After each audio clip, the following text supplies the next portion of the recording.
제가 책을 싫어하는 이 아이를 가르친 적이 있었는데요. 책만 읽어주면 그 아이가 졸더라고요. 그래서 저 아이는 왜 책을 읽어주면 졸까 참 가슴이 아팠는데,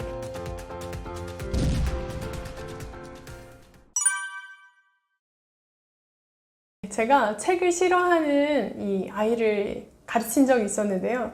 책만 읽어주면 그 아이가 졸더라고요. 그래서 저 아이는 왜 책을 읽어주면 졸까 참 가슴이 아팠는데, 그 아이와 이야기해 보다 보니 이 책에 대해서 부모님과 많이 싸우거나 다투거나 이제 혼난 경험이 많은 아이더라고요. 그래서 너 왜 책 안 읽어? 책 이 정도는 읽어야지. 이런 부정적인 경험이 쌓이다 보니까 이 책에 대한 화난 마음, 분노의 마음이 가득하더라고요. 그래서 책만 보면은 그 소극적인 반항의 태도로 자꾸 졸음이 자기도 모르게 오는 거죠. 그래서 제일 먼저는 아이가 책을 싫어한다고 한다면 아이 마음을 좀 더 이렇게 들여다봐 주시면 좋을 것 같습니다. 거부의 원인을 이제 찾아보는 거죠.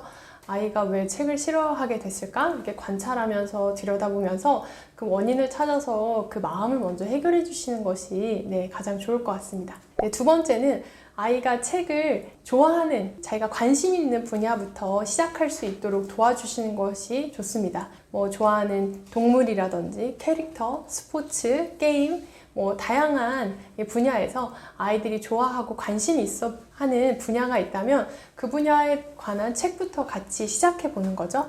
그리고 세 번째는 이 한 권을 끝까지 읽도록 권하거나 아니면 그 아이가 작은 시도와 노력에도 진심으로 격려해주는 이 격려가 필요합니다. 그래서 부모님들께서 이 아이가 책을 읽으려고 할 때 어떤 수준을 정해주시거나 이야기하시기보다 아이의 행동이나 태도 자체에 함께 해주시고 또 격려해 주시는 것이 가장 좋습니다.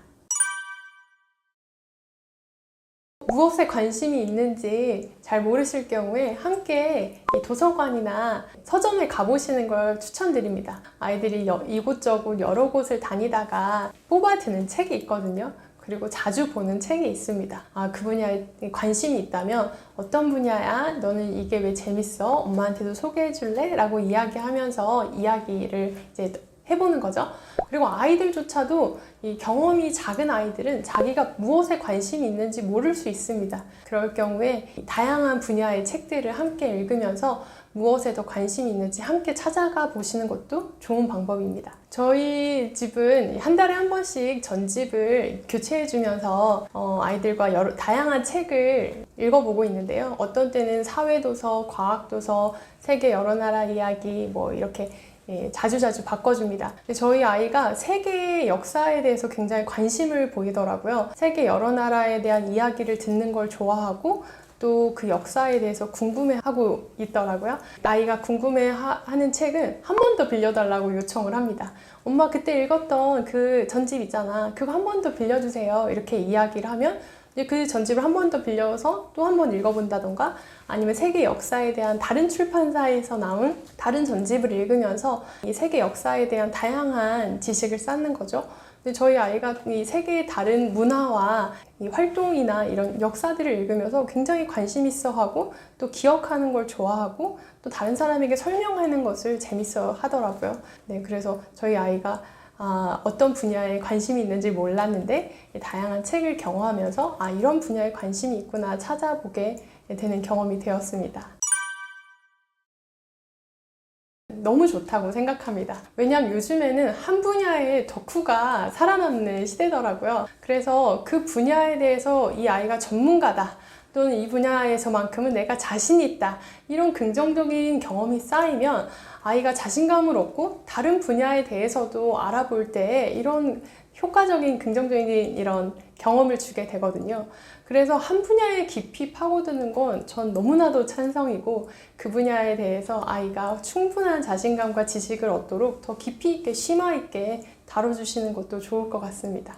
어떤 분야에 아이가 깊이 있게 관심을 보인다면 다양한 활동과 이 현실과 연관지어서 경험을 해보시는 것을 추천드립니다. 예를 들면 다른 여러 나라에 대한 관심을 보일 경우에 제가 아까 말씀드렸듯이 다른 출판사의 책이나 심화된 책을 읽는 것도 좋고요.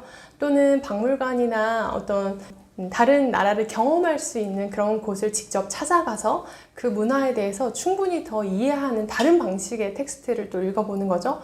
아무래도 박물관에 가면 박물관에 관련된 책을 읽는다던가 아니면 그 작품에 대한 설명을 읽는다던가 하면서도 아이들이 문해력이 향상될 수 있거든요. 마지막으로는 그것을 직접 경험을 해서 알 수 있는 방법도 있습니다.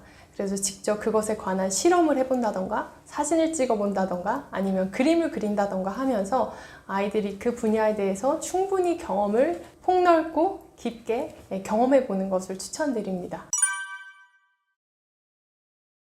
책을 많이 읽어도 문해력이 향상되지 않는 이유, 문자 읽기는 해도 아이들이 의미 읽기를 하지 않는 경우에 문해력이 향상되기가 어렵습니다. 이 책의 문자를 빠르게 읽더라도 생각을 하면서 읽지 않으면 아이들이 의미 파악이 안 되거든요. 그래서 그 내용을 읽으면서 그 글에 대한 장면이 어떨지를 머릿속으로 그려보면서 생각하면서 읽고 주인공의 마음이 어떨지 감정선을 따라가면서 읽고 이 글의 맥락상 다음에는 어떤 장면이 나올지 추론하면서 읽고 이렇게 부지런히 생각하면서 읽어야 되는데 그런 생각의 사고 과정 없이 이 문자만 빠르게 읽어버리면 단편적인 이 장면이나 아니면 단어만 기억에 날 수 있습니다. 그래서 아이들이 충분히 문자 읽기뿐 아니라 의미를 읽어가면서 읽을 수 있도록 이 질문을 해주면서 읽는 것이 필요합니다.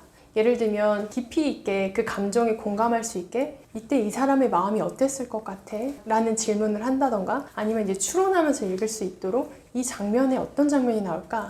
이 사람이 이 선택을 한 게 최선일까? 라는 질문을 해주면서 이 책에 대해서 깊이 있게 읽을 수 있도록 도와주는 거죠. 두 번째는 아이들이 이 단편적인 책만 읽었을 경우에 이 문해력의 향상이 되기가 어렵습니다. 예를 들면 이 만화책이나 만화로 된 학습 만화만 많이 읽는다 또는 단편적인 그림책만 계속 읽는다 라고 할 경우에 문해력이 향상되기가 어렵죠.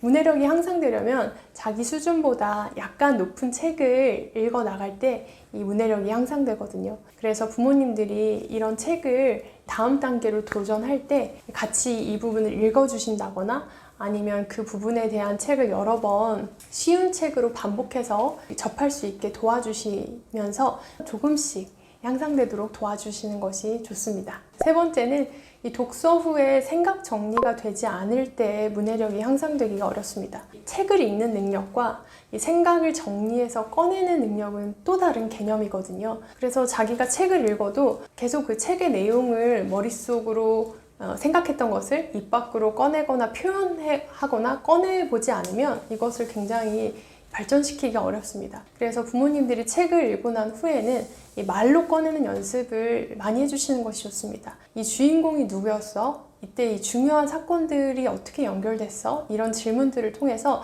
읽은 내용을 간단하게 요약을 해본다던가 아니면 그 생각의 시간의 흐름에 따라서 같이 이야기를 해본다던가 하면서 읽은 내용을 생각으로 정리하고 그것을 꺼낼 수 있도록 도와주시는 것이 좋습니다.